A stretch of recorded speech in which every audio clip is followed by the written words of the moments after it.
नमस्कार दोस्तों। बहुत से लोगों की आदत होती है कि जैसे किसी का कॉल आया तो सामने वाला ये बोलता है कि हाँ आना, कल आना। तो अपन ये बोल देते हैं कि हाँ हाँ आएंगे, कल आएंगे। मगर फिर अपन नहीं जाते हैं और अपन भूल जाते हैं कि अपन ने क्या बोला था, कि कल आने को बोला है। सामने वाला तो वेट करता रहता है। इसलिए ऐसा नहीं बोलना चाहिए, अपने शब्दों की पावर को समझना चाहिए, क्योंकि शब्द में ही बहुत बहुत ताकत होती है। तो ये अपन बोल सकते हैं कि जैसे किसी ने बोला कि हाँ कल आना, तो ये बोलना चाहिए कि नहीं, अभी अभी नहीं बोल सकते, हम कल बताएंगे कि हम कल आ पाएंगे कि नहीं आ पाएंगे, कल बताएंगे, आपको कॉल करेंगे। तो वो वेट नहीं करता है, इसलिए ये सही है। और जैसे किसी ने बोला अपन का कॉल आया तो अपन ने फ़ोन उठा लिया, तो किसी ने बोला कि हाँ अभी आप कॉल करिए, तो अपन बोल देते हैं हाँ अब भी करते हैं। मगर ऐसे नहीं करना चाहिए, ऐसे बोलना चाहिए कि हाँ 1 घंटे में करते हैं, कल करेंगे, शाम के करेंगे। ऐसे बोलना चाहिए जिससे सामने वाला वेट नहीं करे। अपने शब्दों को महत्व को समझिए कि किसी को परेशान नहीं करना चाहिए। सामने वाला तो वेट करता रहता है कि अरे फ़ोन आने वाला है, फ़ोन आने वाला है, वो आने वाले हैं, वो आने वाली है। मगर अपन तो भूल जाते हैं कि अपन ने क्या बोला, कॉल करने के लिए बोला है। तो इस तरह नहीं करना है, जो अपन बोलते हैं वो करना चाहिए, जिससे लोग इंतज़ार ना करें। क्योंकि फिर नहीं तो फिर यूनिवर्स भी अपने अगर अपन गलत शब्द बोलते हैं, यूनिवर्स से भी अपन फिर कुछ मांगते हैं ना, तो यूनिवर्स भी ऐसे ही बोल देते हैं। हाँ देखते हैं, क्योंकि यूनिवर्स को मालूम है, इसकी तो आदत है ये ऐसे बोलने के लिए।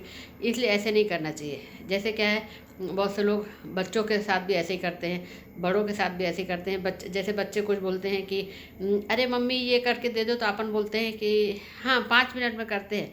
बच्चे वेट ही करते रहते हैं बेचारे। तो ऐसे नहीं करना चाहिए, ये बोलना चाहिए कि हाँ अभी शाम के कर देंगे। कुछ भी काम जितनी देर कर सको वो बोलना चाहिए।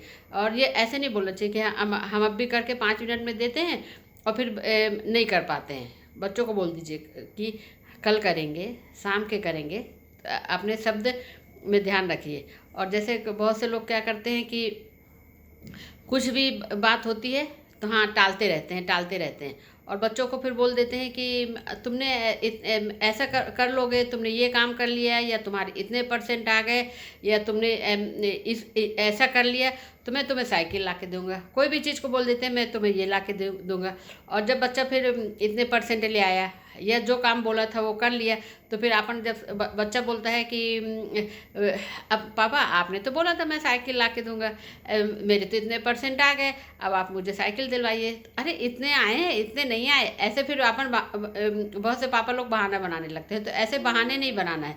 या तो बच्चों को प्रॉमिस ही नहीं करिए, क्योंकि बच्चे देखो बहुत उम्मीद से अपना काम करते हैं।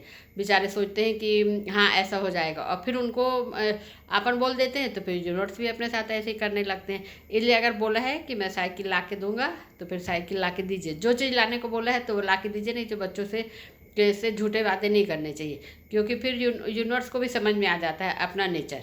इसलिए अपन जब लॉ ऑफ अट्रैक्शन फॉलो करने लगे हैं तो अपने शब्दों में भी अपन को ध्यान रखना चाहिए कि अपन क्या बोल रहे हैं, क्योंकि जो भी अपन बोलेंगे वो अपने को लौट के आएगा अपने पास। इसलिए हर शब्द में शब्दों की ताकत को समझिए, शब्दों का महत्व को समझिए, और कुछ भी सोच समझ के बोलिए। और नहीं है तो फिर बोलिए ही मत, कुछ भी मत बोलिए, चुप रह जाइए। हाँ भी मत बोलिए, ना भी मत बोलिए, चुप रह जाइए। कहते हैं ना कि 100 बात से एक चुप ही भला है। जो कम बोलते हैं फिर वही अच्छे हैं। इसलिए फिर या तो कुछ बोलिए ही नहीं, तो फिर उससे भी यूनिवर्स समझ जाते हैं कि हाँ ये अच्छा है, कम से कम किसी से झूठ तो नहीं बोलता, झूठे वादे तो नहीं करता है। तो फिर यूनिवर्स अपने साथ देते हैं।